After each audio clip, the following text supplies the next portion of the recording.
नमस्कार, आप देख रहे हैं बहस बिहार की और आपके साथ मैं हूं विवेक। आज चर्चा होने वाली है उन नियोजित शिक्षकों की जो इंतजार कर रहे हैं। हम सवाल पूछ रहे हैं, बराबर सवाल पूछ रहे हैं कि आखिर भर्तियां हो क्यों नहीं रही। सवाल कई बात को लेकर के है, ग्राफिक्स प्रॉपर्टीज सारी चीजें लिखकर हम बताने वाले हैं क्या हो रहा है, लेकिन विजुअल्स आप देखते जाइएगा। हमारे साथ आज की डिबेट में हमारे सहयोगी रजनीश कुमार भी होंगे। तो सबसे पहले परिचय कराना चाहेंगे नितेश पांडे, हमारे साथ शिक्षक अभ्यर्थी मौजूद हैं। आनंद मिश्रा शिक्षक नेता हमारे साथ है। डॉक्टर सुनील कुमार सिंह प्रवक्ता जेडीयू से हमारे साथ है। मनीष पांडे प्रवक्ता बीजेपी से और रजनीश कुमार संवाददाता। सबसे पहले रजनीश के पास हम चलेंगे। रजनीश, ज्यादा खींचना नहीं है भाई, आज टू द पॉइंट बात करना है। शिक्षक जो परेशान है उनकी बात होगी, बहाली क्यों नहीं हो रही है इस पर हम जाएंगे, ठीक है। लेकिन सबसे पहले एक बार रजनीश जरा रुकेंगे हम, जरा क्यों नहीं हो रहा। सर सुनील जी चाय पी रहे हैं, सुनील जी जरा बताइए, चाय पीते ही पीते बताइए आखिर समय पर बहाली क्यों नहीं हो रही है। देखिए, ऐसा है कि ये बात पूरी तरह मैं आपके चैनल के माध्यम से आश्वस्त करता हूं कि शिक्षकों की बहाली बड़े पैमाने पर होने जा रही है। कुछ तो पद रिक्त हैं, कुछ पद का सृजन के लिए स्वास्थ्य विभाग में लंबित है और बड़े पैमाने पर कोई भी जो है इन लोग में कोई शिक्षक बेरोजगार नहीं बचेंगे, क्योंकि देखिए नियुक्तियों का सिलसिला शुरू हो चुका है। जो माननीय नीतीश कुमार जी ने 20 लाख नौकरियों और रोजगार देने का वायदा किया, उस पर काम शुरू हो गया है। शिक्षकों का भी एक बड़े पैमाने पर होनी है।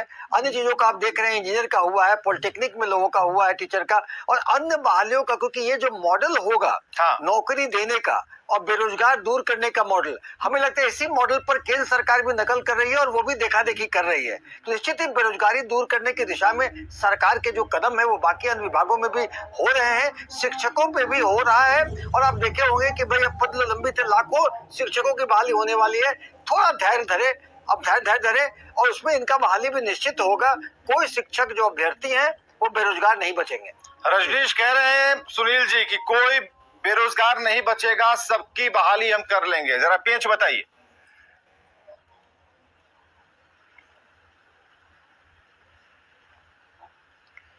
रजनीश साहब हमें सुन पा रहे हैं?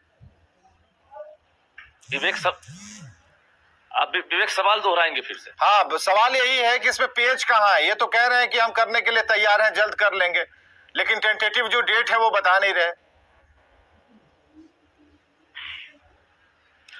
बिल्कुल, देखिए छठे चरण में भी इसी तरह से लेट लतीफी देखी गई थी और सातवें चरण की जब से बात चल रही है, यानी छठे चरण में जो 90,000 सीटों पर बहाली होनी थी उसमें 41,000 बहाली मात्र हुई है। उसके बाद जो बाकी सीटें हैं उसको 7th फेज में मर्ज करने की बात सामने आई है, जिसके बाद जो 2019 के जो सीटेट बीटेट एस्टेट पास जो अभ्यर्थी हैं जो 1 से लेकर +2 तक इंतजार कर रहे हैं स्कूल में बहाल होने के लिए, उनके लिए कहा गया था कि जो सिस्टम है उसमें बदलाव होगा, यानी नए नियम के आधार पर बहाली होगी।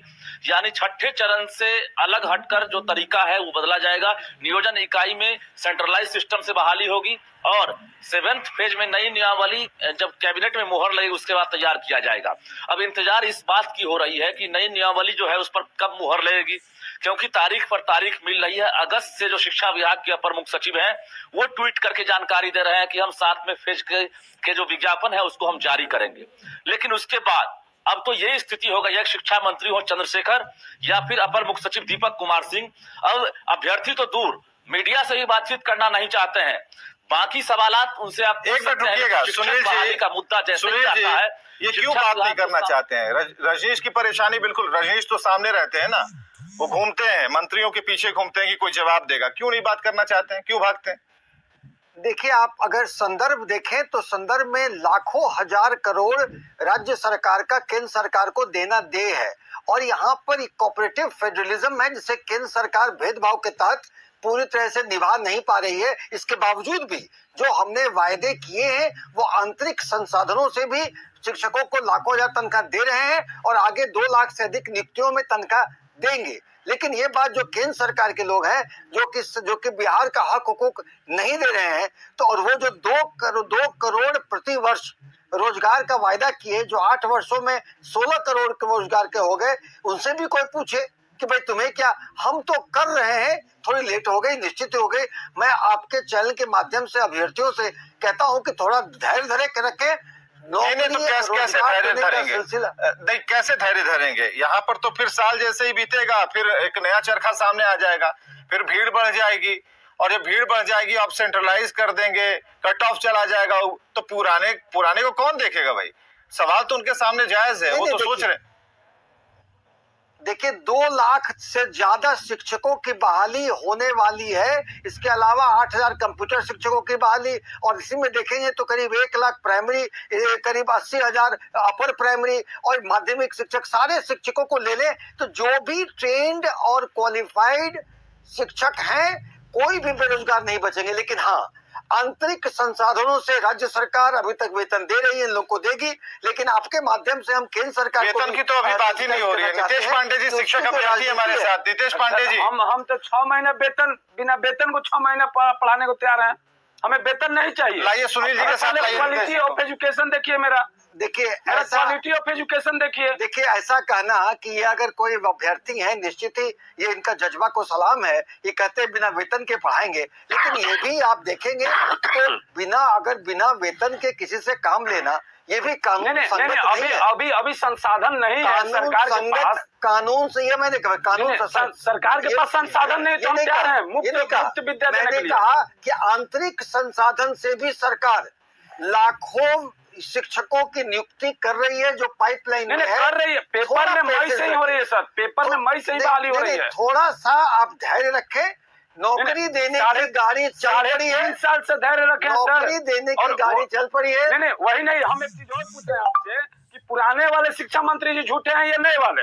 क्योंकि पुराने, सुन लीजिए, पुराने वाले नए वाले शिक्षा मंत्री 19 तारीख को कह रहे हैं क्या कि हमारे पास योग्य शिक्षक अभ्यर्थी नहीं है सीटेट पास।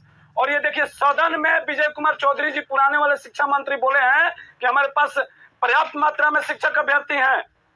अब बताइए कि झूठ कौन है इसमें, दोनों में झूठा कौन है? इस तरह से शब्दों के, बयानों के खेल में घुस करके मैं बहस नहीं करना चाहता। आप अभ्यर्थी हैं, मैं आपके लिए सम्मान है मेरा, और निश्चित ही आपको मैं बता दूं कि अगर कोई ट्रेंड शिक्षक है तो जिस तरह से लाखों की तादाद में बहालियां पाइपलाइन में है, कोई भी ट्रेंड शिक्षक बेरोजगार नहीं बचेगा। आंतरिक संसाधन से भी राज्य सरकार लाखों शिक्षकों की बहाली करेंगे, ताकि आप जब हमारी उम्र ही खत्म हो जाएगी तब बहाली करके क्या करेंगे? अब खैर इन सब शब्दों का कोई उम्र का, देखिए सब बातों का सरकार देता होता है सर, क्राइटेरिया होता है शिक्षक बहाली का। नहीं, देखिए आप सब बातें जो उम्र वगैरह की है, सरकार तक बात पहुंचाएंगे, सरकार संवेदनशील है।